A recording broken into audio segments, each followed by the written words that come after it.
આ પ્રયોગ માટે આપણે વસ્તુ જોઈશે: મીણબત્તી બાકસ, મેગ્નેશિયમની પટ્ટી,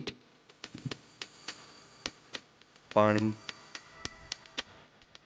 લિટમસ પત્ર, કાતર. સૌપ્રથમ આપણે મેગ્નેશિયમ પટ્ટીને ઊભી કાપીશું. ત્યારબાદ મીણબત્તી પર એનું દહન કરીશું.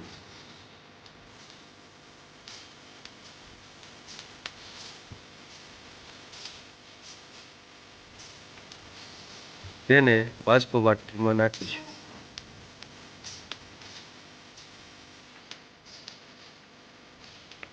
ત્યારબાદ તેમાં પાણી ઉમેરીશું.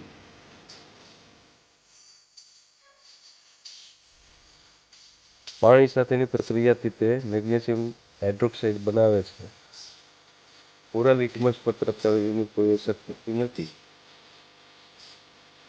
અને લાલ લિટમસ પત્રને ભૂરું બનાવે છે. તેથી તે બેઝિક પ્રકૃતિ ધરાવે છે તેવું કહી શકાય.